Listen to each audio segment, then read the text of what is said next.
ତେବେ ଆଜି ଆମ ପାଖରେ ଯେଉଁ ତଥ୍ୟ ଅଛି ସେଇଟା ହେଉଛି ଓଡ଼ିଶୀ ନୃତ୍ୟ ଜଗତର ଜଣେ ମହାନ ବ୍ୟକ୍ତିତ୍ୱଙ୍କ ବିଷୟରେ ଗୁରୁ କେଳୁଚରଣ ମହାପାତ୍ର।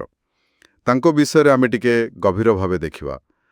ତଥ୍ୟରୁ ଯାହା ମୁଖ୍ୟ କଥା ବାହାରୁଛି ସେ ହେଉଛନ୍ତି ଓଡ଼ିଶୀ ନୃତ୍ୟର ଜଣେ ବହୁତ ବଡ଼ ପ୍ରବୀଣ ପ୍ରତିପାଦକ। ହଁ, ଏଇଟା ତ ସମସ୍ତେ ଜାଣନ୍ତି, କିନ୍ତୁ ତଥ୍ୟରେ ଆହୁରି ଗୋଟେ ଗୁରୁତ୍ୱପୂର୍ଣ୍ଣ କଥା ଅଛି। କ'ଣ ସେଟା? ଏଥିରେ କୁହାଯାଇଛି ତାଙ୍କୁ ଓଡ଼ିଶୀ ନୃତ୍ୟର ପୁନରୁଦ୍ଧାର ଏବଂ ଲୋକପ୍ରିୟତା ପାଇଁ ଜଣେ ମୁଖ୍ୟ ବ୍ୟକ୍ତି ଭାବେ ଦେଖାଯାଏ। ଆଚ୍ଛା, ପୁନରୁଦ୍ଧାର ଆଉ ଲୋକପ୍ରିୟତା। ହଁ, ଏଇ ଦିଟା ଶବ୍ଦ ଖାଲି ଜଣେ ଭଲ ନାଚୁଥିଲେ ବା ଶିଖାଉଥିଲେ ସେମିତି ନୁହେଁ, ସେ ପୁରା କଳାଟାକୁ ଯେମିତି ପୁଣି ଥରେ ଠିଆ କରେଇଛନ୍ତି। ଏଇ ପୁନରୁଦ୍ଧାର କଥାଟା ଟିକେ ଅଧିକ ଚିନ୍ତା କରିବା ଦରକାର। କ'ଣ ଓଡ଼ିଶୀ ଭଳି ଏତେ ପୁରୁଣା କଳା କେବେ ସଙ୍କଟରେ ଥିଲା, ହଜିଯାଉଥିଲା କି? ହଁ, ଏଇ ଶବ୍ଦଟା ସେଇଆ ହିଁ ଇଙ୍ଗିତ ଦେଉଛି। ତଥ୍ୟରେ ସିଧା କାରଣ ଲେଖା ନାହିଁ, କିନ୍ତୁ ଏମିତି ବୁଝା ପଡୁଛି ଯେ ଗୋଟେ ସମୟରେ ଓଡ଼ିଶୀ ନାଚଟା ବହୁତ ସୀମିତ ହୋଇଯାଇଥିଲା। କେମିତି ସୀମିତ? ବୋଧହୁଏ ଖାଲି ମନ୍ଦିର ପରମ୍ପରା ଭିତରେ, ଯେମିତି ମାହାରୀ ନାଚ ଥିଲା, ଗୋଟିପୁଅ ନାଚ ଥିଲା, ସେତିକିରେ ରହିଯାଇଥିଲା। ବାହାରେ ମଞ୍ଚ ଉପରେ ତାର ଶାସ୍ତ୍ରୀୟ ରୂପଟା ସେତେ ପ୍ରଚଳିତ ନଥିଲା ବା ସ୍ପଷ୍ଟ ବି ନଥିଲା। ଆଚ୍ଛା, ବୁଝିଲି। ତ କେଳୁଚରଣ ମହାପାତ୍ରଙ୍କ ଭଳି ଆଉ କିଛି ଗୁରୁ ସେମାନେ ବହୁତ ଚେଷ୍ଟା କଲେ, ଏହାର ପୁରା ଗଠନ କଲେ, ଶାସ୍ତ୍ରୀୟ ମାନ୍ୟତା ଦେଲେ ଆଉ ତାକୁ ପୁଣି ଲୋକପ୍ରିୟ କଲେ। ଓହୋ, ସେଥିପାଇଁ ତାକୁ ମୁଖ୍ୟ ବ୍ୟକ୍ତି କୁହାଯାଉଛି। ଏଇଟା ତ ବହୁତ ବଡ଼ କାମ। ନିଶ୍ଚୟ, ବହୁତ ବଡ଼ କାମ। ତାହେଲେ ସେ କ'ଣ ଖାଲି ପୁରୁଣା ରୂପକୁ ଫେରାଇ ଆଣିଲେ ନା କିଛି ନୂଆ କରିଥିଲେ? ତାଙ୍କର ନିଜର କିଛି ଅବଦାନ ନୃତ୍ୟ ଶୈଳୀକୁ ଗଢ଼ିବାରେ?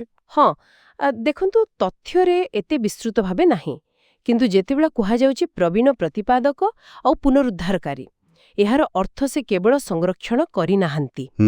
ସେ ନିଶ୍ଚୟ ଓଡ଼ିଶୀର ଯେଉଁ ବ୍ୟାକରଣ, ତାର ପ୍ରଦର୍ଶନ ଶୈଳୀ, ତାକୁ ଗୋଟେ ଏମିତି ସୁନ୍ଦର ସ୍ପଷ୍ଟ ରୂପ ଦେଇଛନ୍ତି। ଆଚ୍ଛା, ଆଜି ଆମେ ଯେଉଁ ଓଡ଼ିଶୀ ଦେଖୁଛେ ତାର ପରିମାର୍ଜିତ ରୂପ ପଛରେ ତାଙ୍କର ବହୁତ ପରିଶ୍ରମ ଅଛି। ତାଙ୍କ ନିଜ ଶୈଳୀ, ତାଙ୍କର କମ୍ପୋଜିସନ ଆଉ ତାଙ୍କର ଯେଉଁ ହଜାର ହଜାର ଶିଷ୍ୟ। ହଁ, ଶିଷ୍ୟମାନଙ୍କ କଥା ବି ଗୁରୁତ୍ୱପୂର୍ଣ୍ଣ। ହଁ, ସେମାନଙ୍କ ମାଧ୍ୟମରେ ହିଁ ତ ଓଡ଼ିଶୀ ପୁରା ଦୁନିଆରେ ପହଞ୍ଚିଲା। ବାଃ, ଏବେ କଥାଟା ପୁରା ସ୍ପଷ୍ଟ ହେଲା। ସେ କେବଳ ସଞ୍ଚୟ କରିନଥିଲେ, ସେ ସୃଷ୍ଟି ବି କରିଥିଲେ। ତାଙ୍କ ଯୋଗୁଁ ଓଡ଼ିଶୀକୁ ଗୋଟେ ନୂଆ ଜୀବନ ମିଳିଲା ଆଉ ଏତେ ଆଦର ମିଳିଲା। ଏକଦମ ଠିକ୍ କହିଲେ। ଗୋଟିଏ ଲୋକର ନିଷ୍ଠା ଆଉ ପ୍ରତିଭା କେମିତି ଗୋଟେ ପୁରା କଳାକୁ ବଞ୍ଚେଇ ପାରେ ଆଉ ଶୀର୍ଷରେ ପହଞ୍ଚେଇ ପାରେ, କେଳୁଚରଣ ମହାପାତ୍ର ହେଉଛନ୍ତି ତାର ସବୁଠୁ ବଡ଼ ଉଦାହରଣ। ତେଣୁ ମୁଖ୍ୟ ବ୍ୟକ୍ତି କହିବାଟା ପୁରା ଠିକ୍। ତାହେଲେ ଏସବୁ ଆଲୋଚନାରୁ ମୁଖ୍ୟ କଥାଟା ଇୟା ବାହାରୁଛି ଯେ ଗୁରୁ କେଳୁଚରଣ ମହାପାତ୍ରଙ୍କର ଓଡ଼ିଶୀ ପାଇଁ ଯେଉଁ ଅବଦାନ ଅଛି ସେଟା ଅତୁଳନୀୟ। ଖାଲି ଜଣେ କଳାକାର ଭାବେ ନୁହେଁ, ବରଂ ଜଣେ ପୁନରୁଦ୍ଧାରକ ଆଉ ଏକ ନୂଆ ଦିଗ ଦେବାରେ ତାଙ୍କ ଭୂମିକା ଅଛି। ହଁ, ନିଶ୍ଚୟ। ଏଇ ଆଲୋଚନା ଶେଷରେ ମୋ ମନରେ ଗୋଟେ ପ୍ରଶ୍ନ ଆସୁଛି। କୁହନ୍ତୁ। ଏଇ ଯେଉଁ ପ୍ରକ୍ରିୟା ଥିଲା, ପୁରୁଣା କଳାକୁ ନୂଆ କରି ଗଢ଼ିବାର ପ୍ରକ୍ରିୟା, ସେଥିରେ ସେ କେଉଁ ମୂଳ ଜିନିଷକୁ ଧରି ରଖିଲେ ଆଉ କୋଉଠି ନୂଆ କଥା ଆଣିଲେ? ଏଇଟା ଗୋଟେ ଭଲ ପ୍ରଶ୍ନ।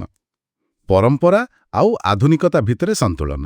ହଁ, ସେଇ ସନ୍ତୁଳନ ରଖିବାଟା କେତେ ଜରୁରୀ ଆଉ କେତେ କଷ୍ଟ ବି ହେଇଥିବ। ଗୋଟେ ଶାସ୍ତ୍ରୀୟ କଳା ପାଇଁ ଏଇଟା ସବୁବେଳେ ଗୋଟେ ବଡ଼ ଆହ୍ୱାନ। ଏ ବିଷୟରେ ଆହୁରି ଭାବି ହେବ। ଦର୍ଶକମାନେ ବି ଏହା ଉପରେ ଚିନ୍ତା କରିପାରିବେ।